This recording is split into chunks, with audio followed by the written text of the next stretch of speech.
Hi ಸ್ನೇಹಿತರೆ, ಮುತ್ತಮ್ಮ ಕನ್ನಡ ಚಾನಲ್ಗೆ ಎಲ್ಲರಿಗೂ ಸ್ವಾಗತ. ಇವತ್ತಿನ ರೆಸಿಪಿ ಪೂರ್ತಿ ನೋಡಿದ್ಮೇಲೆ ನೀವು ಲೈಕ್ ಕೊಡಿ, ಬೆಲ್ ಬಟನ್ ಪ್ರೆಸ್ ಮಾಡಿ, ನಿಮ್ಮ ರಿಲೇಷನ್ಗೆ, ನಿಮ್ಮ ಅಕ್ಕ ತಂಗಿಯರಿಗೆ, ನಿಮ್ಮ ಅಕ್ಕಪಕ್ಕದ ಮನೆಯವ್ರಿಗೆಲ್ಲ ಶೇರ್ ಮಾಡಿ. ಯಾಕಂದರೆ ಇವಾಗ ಅವರೆಕಾಳು ಸೀಸನ್ ಬಂದಿರೋದ್ರಿಂದ ಅವರೆಕಾಳಲ್ಲಿ ಯಾವ ಥರ ಅಡುಗೆಗಳು ಮಾಡ್ಕೊಬೋದು ಅಂತ ನೋಡ್ಕೊಳ್ಳಿ.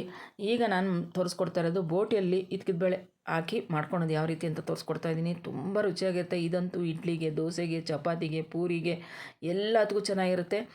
ಸ್ವಲ್ಪ ಬೋಟಿ ಕ್ಲೀನ್ ಮಾಡೋದಕ್ಕೆ ಕಷ್ಟ ಆಗುತ್ತೆ, ಆದರೆ ತುಂಬ ಇಷ್ಟಪಟ್ಟು ತಿಂತಾರೆ ಮನೇಲಿರೋರು. ಕಷ್ಟಪಟ್ಟರು ಇಷ್ಟಪಟ್ಟು ತಿಂದರೆ ನಮಗೂ ಒಂಥರ ಖುಷಿ ಅಲ್ಲರ. ಈಗ ನಾನು ಯಾವ ರೀತಿ ಮಾಡ್ಕೊತೀನಿ, ಹೇಗೆ ಮಾಡ್ಕೊತೀನಿ ಅಂತ ತೋರಿಸ್ಕೊಡ್ತೀನಿ ನೋಡಿ. ನಾನು ಬೋಟಿ ಬಂದುಬಿಟ್ಟು ಒಂದು ಬೋಟಿ ತಂದು ನೀಟಾಗಿ ಬಿಸಿನೀರಲ್ಲಿ ಕ್ಲೀನ್ ಮಾಡಿ ಇಟ್ಕೊಂಡಿದ್ದೀನಿ. ಅದ್ರ ಜೊತೆಗೆ ಒಂದು ಅರ್ಧ ಕೆಜಿ ಮಟನ್ ತೊಗೊಂಡಿದ್ದೀನಿ. ಅರ್ಧ ಕೆಜಿ ಮಟನಲ್ಲಿ ನಾನು ಲಿವರು, ಕೊಬ್ಬು ಮತ್ತು ಮೂಳೆ ಮಾಂಸ ಎಲ್ಲ ಹಾಕ್ಸ್ಕೊಂಬಂದಿದ್ದೀನಿ. ಎರಡು ಮಿಕ್ಸ್ ಮಾಡ್ಕೊಳೋದ್ರಿಂದ ತುಂಬ ರುಚಿಯಾಗಿರುತ್ತೆ. 2 ಕೆ ಜಿ ಆಗಿದೆ. 1.5 ಕೆ ಜಿ ಬೋಟಿ ಇದೆ, ಒಂದು ಅರ್ಧ ಕೆ ಜಿ ಮಟನ್ ಇದೆ. ಅದ್ರ ಜೊತೆಗೆ ಒಂದು 200 ಗ್ರಾಮಷ್ಟು ಕಾಳು ಇದ್ಕಿರೋಂಥ ಅವರೆಕಾಳು ತೊಗೊಂಡಿದ್ದೀನಿ.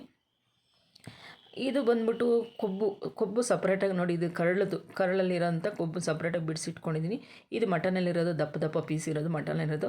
ಈ ಎರಡು ನಾನು ಯಾವಾಗ ಹಾಕ್ಕೋತೀನಿ, ಹೇಗೆ ಹಾಕ್ಕೋತೀನಿ ಅಂತ ತೋರಿಸ್ಕೊಡ್ತೀನಿ. ಕೊಬ್ಬಿದ್ರೆ ಅಂತೂ ತುಂಬ ಚೆನ್ನಾಗಿರುತ್ತೆ ಸಾರು. ಈಗ ನಾನು ಸಾರಿಗೆ ಏನೇನು ತೊಗೊಂಡಿದ್ದೀನಿ ನೋಡಿ ತೋರಿಸ್ಕೊಡ್ತಾ ಇದ್ದೀನಿ.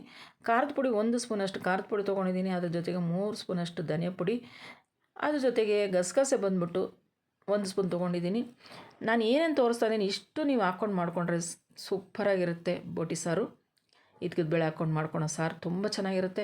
ಅದ್ರ ಜೊತೆಗೆ ನಾವು 4 ಬೆಳ್ಳ ಅಷ್ಟು ಕೊಬ್ಬರಿ ತೊಗೊಂಡಿದ್ದೀನಿ, ಸಣ್ಣ ಸಣ್ಣ ಕಟ್ ಮಾಡಿ ಇಟ್ಕೊಂಡಿದ್ದೀನಿ. ಬೆಳ್ಳುಳ್ಳಿ ಬಂದ್ಬಿಟ್ಟು 2 ಬೆಳ್ಳುಳ್ಳಿ ಬಿಡಿಸಿಟ್ಕೊಂಡಿದ್ದೀನಿ. ಮೆಣಸು ಬಂದು 1 ಸ್ಪೂನಷ್ಟು ಮೆಣಸು ತೊಗೊಂಡಿದ್ದೀನಿ. ಅರ್ಧ ಸ್ಪೂನ್ ಜೀರಿಗೆ, ಸಣ್ಣ ಸಣ್ಣ ಚಕ್ಕೆ ಒಂದು 4-5 ಚಕ್ಕೆ, ಲವಂಗನೂ ಒಂದು 4-5 ಲವಂಗ ತೊಗೊಂಡಿದ್ದೀನಿ. ಇಷ್ಟೇ ನಾನು ತೊಗೊಂಡಿರೋದು. ಇಷ್ಟೊಂದು ತೊಗೊಂಡು ಅದ್ರ ಜೊತೆಗೆ ನಾನು ಬೆಳ್ಳುಳ್ಳಿ ಮತ್ತೆ ತೋರಿಸ್ತಾ ಇದ್ದೀನಿ. ಬೆಳ್ಳುಳ್ಳಿ 2 ಬೆಳ್ಳುಳ್ಳಿ ಬಿಡಿಸ್ಕೊಂಡಿರೋದು.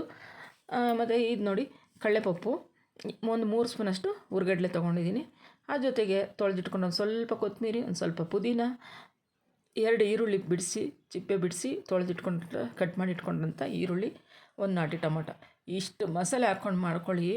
ಇದ್ಕಿದ ಬೇಳೆ ಬೋಟಿ ಸಾರು ಸೂಪರಾಗಿರುತ್ತೆ. ನೀವು ಒಂದು ಸಲ ಅದರ ಮೇಲೆ ಗಮನ ಕೊಟ್ಟು ನೋಡ್ಕೊಳ್ಳಿ. ಈಗ ಮತ್ತೇನು ನಾನು ಮಿಕ್ಸಿ ಜಾರ್ಗೆ ಹಾಕೋ ಹೋಗಲು ಮತ್ತೆ ರಿಪೀಟ್ ಮಾಡಿ ನಾನು ತೋರಿಸ್ತಾ ಇದ್ದೀನಿ. ಯಾಕಂದರೆ ಒಂದು ಮರ್ತೋದ್ರೂ ನಾವು ಸಾರು ಎಷ್ಟು ಕಷ್ಟಪಟ್ಟು ಮಾಡ್ತೀರಿ, ತಿನ್ನೋಕೆ ರುಚಿಯಾಗಿಲ್ಲ ಅಂದರೆ ಮನೇಲಿ ಯಾರೂ ಇಷ್ಟಪಡಲ್ಲ. ನಾವು ಏನೇ ಆಗಲಿ ಅದ್ರ ಮೇಲೆ ಗಮನ ಕೊಟ್ಟು ಮಾಡಿದ್ರೆ ತುಂಬ ರುಚಿಯಾಗಿ ಬರುತ್ತೆ.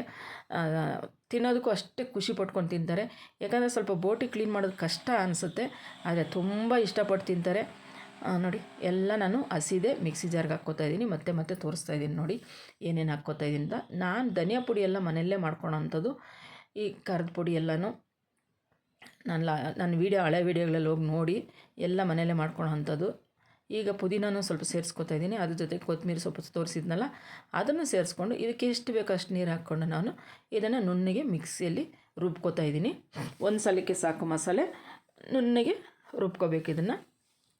ಆಯಿತು, ನುಣ್ಣಗಾಗಿದೆ ನೋಡಿ, ಈ ಥರ ನುಣ್ಣಗಾಗಿದೆ. ಇದನ್ನು ಇವಾಗ ನಾವು ಸಪ್ರೇಟಾಗಿ ಪಕ್ಕಕ್ಕೆ ಇಟ್ಬಿಟ್ಟು ನಾವು ಗ್ಯಾಸ್ ಅಂಟಿಸ್ಕೊಂಡು ಕುಕ್ಕರ್ ಇಟ್ಕೊಂಡು, ಈಗ ನಾನು ಹೇಳಿದ ಮಟನ್ ಇರೋಂಥ ಕೊಬ್ಬು, ಆ ಕೊಬ್ಬನ್ನ ನಾನು ಪೀಸ್ ಮಾಡಿರೋದನ್ನು ನಾನು ಕುಕ್ಕರ್ಗೆ ಬಿಸಿ ಆದಮೇಲೆ ಕುಕ್ಕರ್ಗೆ ಸೇರಿಸ್ಕೊತಾ ಇದ್ದೀನಿ. ನಾನು ಸಾರಿನ ಎಣ್ಣೆ ಸೇರಿಸ್ತಾ ಇಲ್ಲ, ಆ ಕೊಬ್ಬೆ ಸಾಕು. ಅದರಲ್ಲಿ ಎಣ್ಣೆ ಬಿಟ್ಕೊಳ್ತದ ಅದೇ ಸಾಕು. ಅದ್ರ ಜೊತೆಗೆ ನಾನು ಸೋಂಪು ಒಂದು ಅರ್ಧ ಸ್ಪೂನು, ಒಂದು 3 ಏಲಕ್ಕಿ ಹಾಕ್ಕೊಂಡಿದ್ದೀನಿ. ಮತ್ತು ಈರುಳ್ಳಿ, ಒಂದು ದಪ್ಪ ಈರುಳ್ಳಿ ಉದ್ದುದ್ದ ಕಟ್ ಮಾಡಿರೋ ಈರುಳ್ಳಿ ಸೇರಿಸ್ಕೊಂಡಿದ್ದೀನಿ. ಒಂದು 4 ರೆಕ್ಕೆಯಷ್ಟು ಒಗ್ಗರಣೆಗೆ ಕರಿಬೇವು ಸೇರಿಸ್ಕೊತಾ ಇದ್ದೀನಿ. ಇಷ್ಟು ಸೇರಿಸ್ಕೊಂಡು ಇದೆಲ್ಲ ಸ್ವಲ್ಪ ಎಣ್ಣೆಲಿ ಚೆನ್ನಾಗಿ ಸೋಂಪು, ಏಲಕ್ಕಿ, ಈರುಳ್ಳಿ, ಕೊಬ್ಬು ಇದೆಲ್ಲ ಚೆಂದಾಗಿ ರೋಸ್ಟ್ ಆಗಿಬಿಡ್ಬೇಕು. ಕಲರೆಲ್ಲ ಸ್ವಲ್ಪ ಚೇಂಜ್ ಆಗಬೇಕು. ನಿಮ್ಗೆ ಗೊತ್ತಾಗ್ತಾಯಿದೆ ನೋಡಿ, ಕರಿಬೇವು ಸೊಪ್ಪೆಲ್ಲ ಚೆನ್ನಾಗಿ ರೋಸ್ಟ್ ಆದಂಗೆ ಕಾಣಿಸ್ತಾ ಇದೆಯಲ್ಲ, ಈರುಳ್ಳಿ ಎಲ್ಲ ಕಲರ್ ಚೇಂಜ್ ಆಗಿದೆ. ಈಗ ನಾವೇನು ಮಾಡಬೇಕಂದ್ರೆ, ನಾವು ತೊಳೆದಿಟ್ಕೊಂಡಿದ್ರಲ್ಲ ಆ ಮಟನು ಮತ್ತು ಬೋಟಿ ಒಟ್ಟಿಗೆ ಸೇರಿಸ್ಕೋಬೇಕು.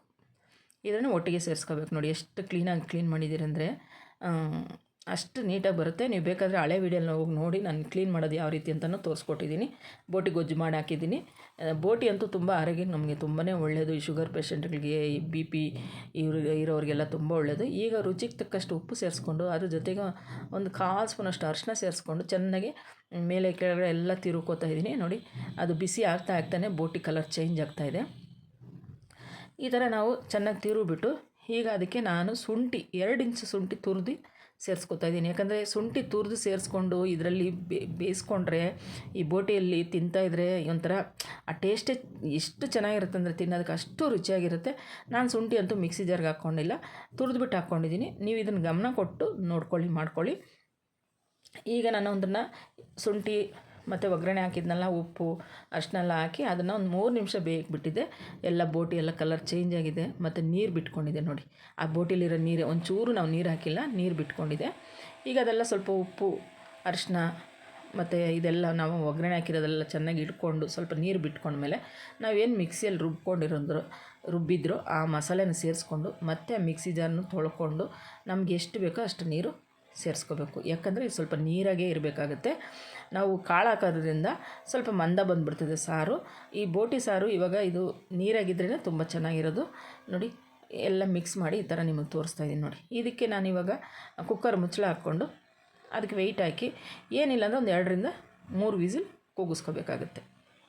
2ರಿಂದ 3 ವಿಸಿಲ್ ಕೂಗಿಸ್ಕೊಂಡ್ರೆ ಸಾಕು. ಆಗಿದೆ, ತಣ್ಣಗಾಗಿದೆ. ಈಗ ತೆಗ್ದಿದ್ದೀನಿ ನೋಡಿ. ಎಣ್ಣೆ ಎಲ್ಲ ಮೇಲೆ ನೋಡಿ ಎಷ್ಟು ಚೆನ್ನಾಗಿ ಬಂದಿದೆ. ಇದು ಮಟನ್ ಎಲ್ಲರ ಕೊಬ್ಬು ಒಗ್ಗರಣೆಗೆ ಹಾಕಿರೋದಷ್ಟೇ. ನಾನು ಸಾರಿನ ಎಣ್ಣೆನೂ ಹಾಕಿಲ್ಲ, ನಿಮಗೆ ತೋರಿಸ್ಬಿಟ್ಟೆ. ನಾನು ಬರೀ ಕೊಬ್ಬೊಂದೇ ನಾನು ಕುಕ್ಕರಲ್ಲಿ ಒಗ್ಗರಣೆಗೆ ಹಾಕ್ಕೊಂಡಿದ್ದೀನಿ, ಅದರಲ್ಲೇ ಇಷ್ಟೇ ಬಿಟ್ಕೊಂಡಿದ್ದೆ. ಈಗ ಅದು ಬೆಂದ ಮೇಲೆ ಈಗ ತೆಗೆದು ನೋಡಿದ್ದಾಯಿತು. ಈಗ ಇದಕ್ಕಿದ್ದ ಕಾಳನ್ನು ಅದಕ್ಕೆ ಸೇರಿಸ್ಕೊತಾಯಿದ್ದೀನಿ. ಅವರೆಕಾಳ್ದು ಸೇರಿಸ್ಕೊಂಡು ನೋಡಿ. ಆ ಜೊತೆಗೆ ಇದು ಬಂದುಬಿಟ್ಟು ಇವಾಗ ಹಾಕ್ತಾರೋ ಕೊಬ್ಬು ಯಾವುದಂದರೆ ನಾವು ಕರಳಲ್ಲಿ ಬೋಟಿಯಲ್ಲಿ ಕ್ಲೀನ್ ಮಾಡಿ ಇಟ್ಕೊಂಡಿದ್ರಲ್ಲ ಆ ಕೊಬ್ಬನ್ನು ಅವರೆಕಾಳು ಜೊತೆಲೇ ಸೇರಿಸ್ಕೊತಾಯಿದ್ದೀನಿ.